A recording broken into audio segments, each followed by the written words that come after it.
Hey, Freddy with CJ Off-Road. Our 2017 Silverado is looking pretty stock, so today we're going to give it a little bit of a custom look and improve the longevity of our differential by installing this B&M Differential cover. I have Jeremy from B&M. What can you tell me about this cover? Well, thanks for having me, Freddy. This is our new cover for the Chevy 1500s, the 9.5 and 9.76 rear ends.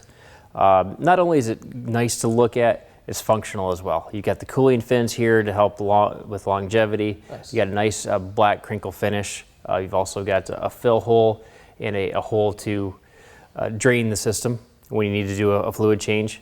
And not only is it just good looking, it's very functional as well. It gives you a little bit more fluid capacity. Like I said, with the cooling fins, it's going to add longevity to the rear end if you're towing something a lot or you've just got a high horsepower vehicle. Awesome. Let's get to the installation.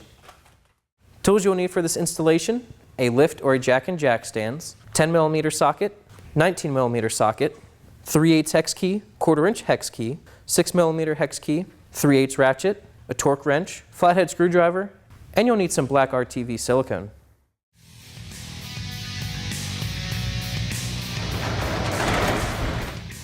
Okay, so we're underneath the truck. We're going to put on the new diff cover. We've got 12 bolts to take off. Pretty simple taking that off, the new installation of the new one going on. It's going to get a little bit messy taking this off. You just want to be careful, take your time, just loosen them up on the bottom all the way around. Just let it drain out.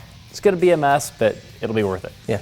When removing these, you might notice that the bolts feel a little weird coming out. That's because there's a lot of Loctite, so if you notice them feeling weird coming out, don't be alarmed. It's completely normal. When you do this, leave 2 bolts on the top so the cover stays on, and you can let the fluid drain out so it doesn't just completely fall forward on you.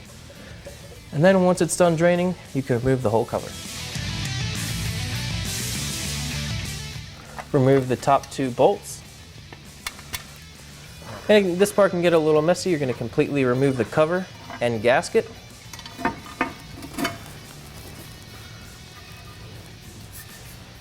Then you can set it aside. Okay, now we're going to remove this emergency brake bracket because we need to do a little trimming with it.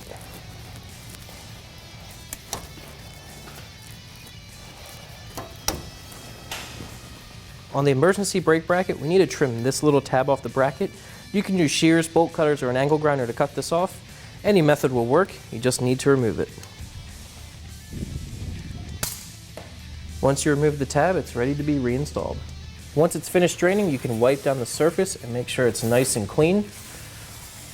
Okay, so Freddy's got the old rear end cover off, got the gasket all cleaned up, the mounting surface. We're getting ready to put on the new B&M differential cover. What's pretty cool about this is it comes with load bolts. And what these do is they go through the back of the cover and go right against your carrier here. When you get this all on, we're going to torque that to a certain spec, and that's going to help keep the carrier from deflecting at all, so keep it in place, gives it a little bit more strength to it. Now we're getting ready to install the cover, but first we got to put the carrier load bolts in. Just screw these in a ways. If you got it laying flat just till they bottom out, and then we'll get the cover put into place. If you remember, the factory cover had a GM gasket on it. We're not going to be reinstalling a gasket. We're going to be using silicone.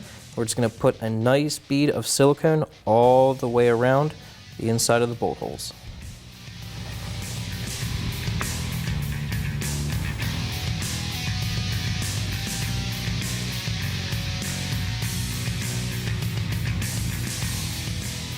Reinstall the bracket that you trimmed onto the emergency brake cable.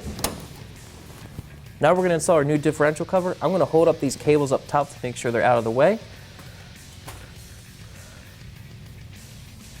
We're going to get it on nice and straight. I'm going to install a bolt on each side. I'm not going to torque them down real hard. I'm just going to get them started to hold it in place. Now we can install the rest of the hardware. We're going to get the rest of them started. We're not going to tighten any of them yet. Just get them all in place. Okay, now that Freddy's put in 10 of the bolts, we've got 2 bolts left over, and these are a little bit longer than the other ones. These go up top. You've got your emergency brake cable bracket, and then a brake line bracket. So these going up top, a little bit of length there to help you accommodate everything. Now we're just going to snug them up.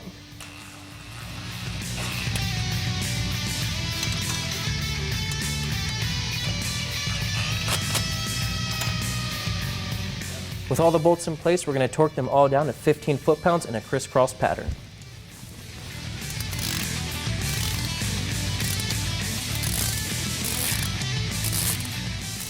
Okay, so now we got everything tightened down, we got everything torqued to spec.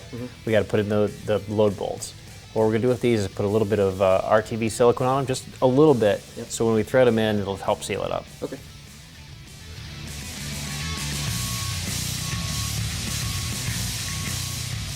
Now that we got a little bit of silicone on them, we're going to do is we're going to finger tighten these in until you feel it hit the bearing cap. Okay. And then we're going to just stop it right there. Okay. What we're going to do now is torque these to 5 foot-pounds each. Be careful not to over tighten, because if you do, it can cause distortion on the bearing cap and cause premature wear. Okay.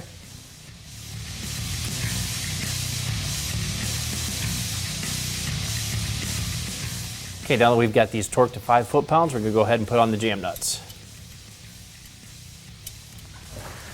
And make these nice and snug. Okay, as we're wrapping this up, we've got everything torqued in, we're all set. A couple cool features about the B&M cover is there's a drain hole and also a fill hole as well. So the mess we had before pulling the cover off and stuff going everywhere. So now with this magnetic drain plug hole, you just thread this right into here.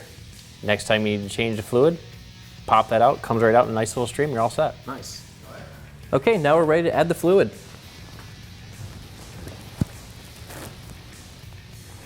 We're just going to keep adding fluid until it overfills and comes out of the fill hole. And there you go. You're filled.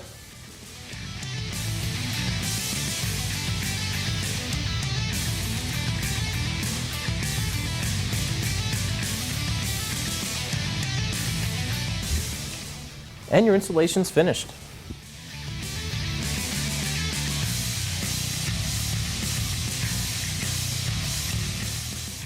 Okay, Freddie, so you got it installed, a little bit of a messy job, I understand.